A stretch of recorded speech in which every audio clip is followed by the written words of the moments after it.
Hello students. Today we will see story writing. Already we had seen the story writing. Already हम लोग एक story writing लिख चुके हैं कि किस तरह से स्टोरी राइटिंग लिखते हैं. And when ever you start the story what you have to mind, क्या आपको ध्यान में रखना है. We already discussed in the last video. Now we will see कि किस तरह से आपका जो स्टोरी राइटिंग है वो पूछा जाता है इन योर एग्ज़ाम. जैसे इसके पहले हम लोगों ने देखा था कि स्टार्टिंग पार्ट जो है वो नहीं दिया गया था और एंडिंग पार्ट हमको दिया गया था. टुडे वी विल सी कि यहाँ पे आपको इस तरह से स्टार्टिंग पार्ट दिया रहेगा and you have to complete your story. Let's see कि किस तरीके का क्वेश्चन आपको पूछेगा जाएगा इन एग्ज़ाम बेसिस. तो see, develop a story with the following beginning. अब यहाँ पे बिगिनिंग पॉइंट आपको दिया गया है. Suggest a suitable title. It means you have to complete the story and after that you have to suggest a proper title also. This is your question. Once there was a poor boy named Sumit. He had a rich friend Rohit and they were आगे dash. अब now you have to imagine your own story. अब क्या करना है, आपको खुद से imagine करके स्टोरी को डेवलप करनी है. लेट्स सी कि how we start the story. Already I discussed with you that we have to divided our story into 3 parts. कि 3 पार्ट में हमको स्टोरी को डिवाइड करना है. In a first part you have to decide कि which characters are in your story. कौन कौन से characters आपकी स्टोरी में हैं. and after that second part you have to describe the story with your imaginary power and you have to include the climax and also all that. and in a third part you have to write the conclusion. In this type we have to divide our story into 3 parts. इस तरीके से हमें अपनी story को 3 part में divide करना है. First part is your introduction part and second part there is the climax and all that and in a third part conclusion part. Let's start right the story. There is the story. अब यहाँ पे already यहाँ पे 2 friend के बारे में बताया गया. So that I give the title A friend is in need is a friend indeed. ज़रूरत के समय जो काम आए वही सच्चा मित्र होता है. It's your proverb also. ये जो है एक proverb, एक कहावत भी है कि मुसीबत में जो काम आए, ज़रूरत में जो काम आए वही हमारा सच्चा मित्र होता है. तो सही इंसान की परख जो है वो हमें डिफ़िकल्टीज़ में ही होती है, in a difficult situation. See कि how I write a first part, introduction part. अब हम जो दिया गया उसी से स्टार्ट करेंगे. ऑलरेडी वहाँ पे स्टार्टिंग दिया गया तो आपको भी उसी से शुरू करना है. जैसे यहाँ पे वंस देयर वाज क्वेश्चन में आपको दिया गया था तो हमने वहीं से शुरू किया. Once there was a poor boy named Sumit. आपको अपने से चेंज नहीं करना है. डोंट बी चेंज कि आपका कुछ अलग मन किया तो आपने अलग मन से नाम लिख दिया. No, it's not need. जो नाम वहाँ पे दिया गया है वो आपको लिखना है. तो once there was a poor boy named Sumit. He had a rich friend Rohit. Already it's given in your question. अब दे वेयर आगे डैश दिया है. तब हम आगे कुछ भी स्टार्ट करेंगे. जैसे हमने स्टार्ट किया, they were very close with each other. वो लोग बहुत ही एक दूसरे के नज़दीक थे. From childhood days and also their school. और इसके अलावा अपने स्कूल डेज से भी वो सब क्या थे, दोनों दोस्त एक दूसरे के बहुत ही करीब थे बचपन से ही और स्कूल डेज में भी. Rohit was a spoiled kid. Spoiled मतलब खराब. रोहित जो था वो एक खराब बच्चा था. Spoiled kid of a rich business man. अब हमने स्टोरी को एक मोड़ देने के लिए यहाँ पे हमने बना दिया कि Rohit was a spoiled kid of a rich businessman. एक रिच बिजनेसमैन का लड़का था. एंड सुमित वॉज और सुमित कैसा था, उसका अपोजिट होगा। इट्स और डिपेंड ऑन आवर इमेजिनरी, हमारी सोच पे डिपेंड करता है। जितना अच्छा आप सोच सकते हो उतनी अच्छी आप स्टोरी लिख सकते हो। Sumit was a cultured and obedient boy from a farmers family. अब सुमित जो था वो फार्मर की फैमिली से था और वो बहुत ही सभ्य, कल्चर्ड मतलब सभ्य, एंड ओबीडियंट आज्ञाकारी था। They always lived together, study together up to their graduation. वो हमेशा जो है साथ में रहते थे। टुगेदर इट मीन्स साथ में रहते थे, पढ़ाई भी साथ में करते थे और यहाँ तक कि ग्रेजुएशन भी उन्होंने अपना साथ में ही कंप्लीट किया। अभी ये हमारा हो गया इंट्रोडक्शन पार्ट।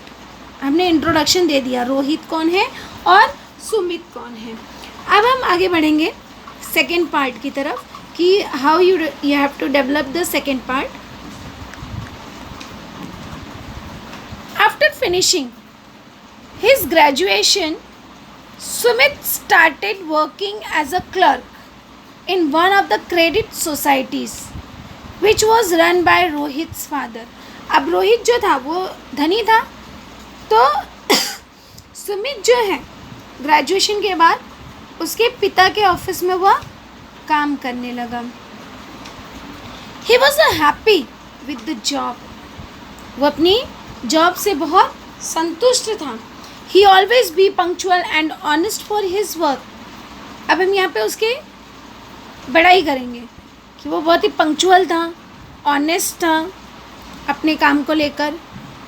अब जब जहाँ पे काम करते हैं, some people are happy with you and some people feel jealous with you.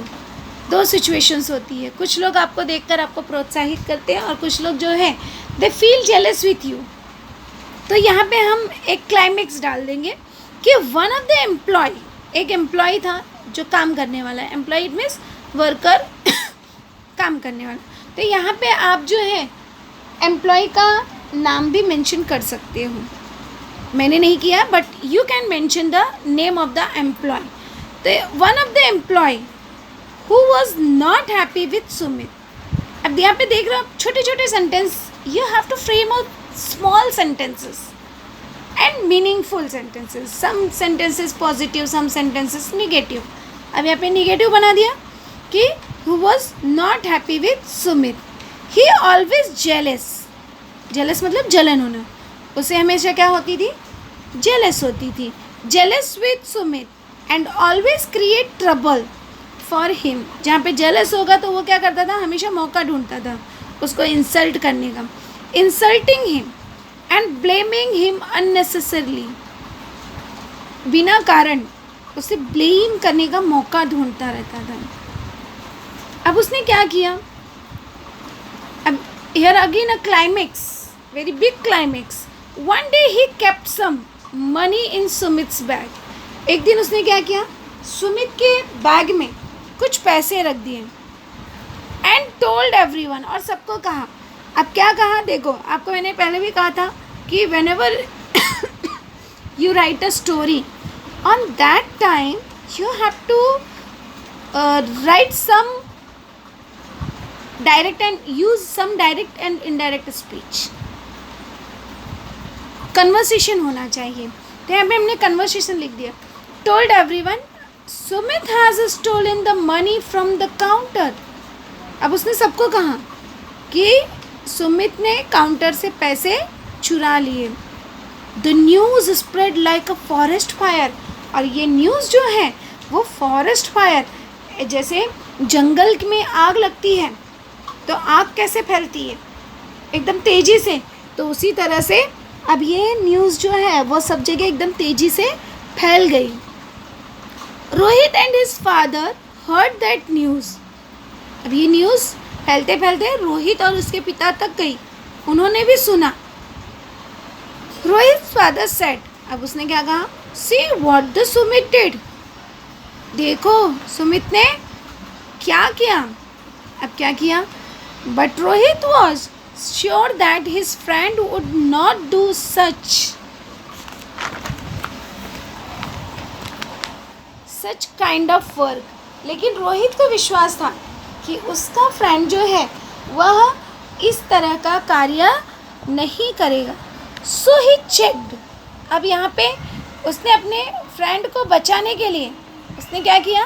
So he check the CCTV cameras in which the employee was a found culprit. उसने अपने दोस्त को बचाने का हर प्रयास किया और उसने फिर CCTV कैमरास चेक किया जिसमें जो एम्प्लॉय था वो दोषी, कल्प्रिट मतलब दोषी, तो वह दोषी पाया गया। He was terminated that employ. यहाँ पे ही वर्ड जो आया वो किसके लिए आया? रोहित के लिए। तो रोहित ने अब ऐसे भी लिख सकते हो कि Rohit was terminated that employ. See it's up to you how you modify your sentences. तो यहाँ पे उसने क्या कर दिया? एम्प्लॉय को निकाल दिया। टर्मिनेटेड मतलब निकाल देना। Rohit's father was happy with Sumit. अब रोहित का पिता जो है वह खुश हो गया कि यहाँ पर रोहित दोषी नहीं है एंड सुमित दोषी नहीं है। सुमित एंड रोहित्स एक्शन, और रोहित ने जो किया अपने दोस्त के लिए उसे भी देखकर वह खुश हुआ। सुमित वॉज, अब it's your conclusion point. Sumit was promoted in his place. Sumit को इंक्रीमेंट मिल गई एज अ चीफ अकाउंटेंट। उसको क्या बना दिया गया?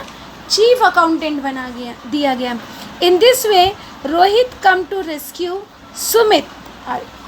रेस्क्यू मतलब बचाना। तो इस तरह से यहाँ पे रोहित ने सुमित को बचाया in his difficult time and proved, और यह साबित किया कि अ friend is a friend Indeed, कि जो मुसीबत में काम आए वही सच्चा मित्र होता है। We have to always mind that. तो यहाँ पे हमने एक मैसेज भी दे दिया। We give the message. See an exam how your story is जज।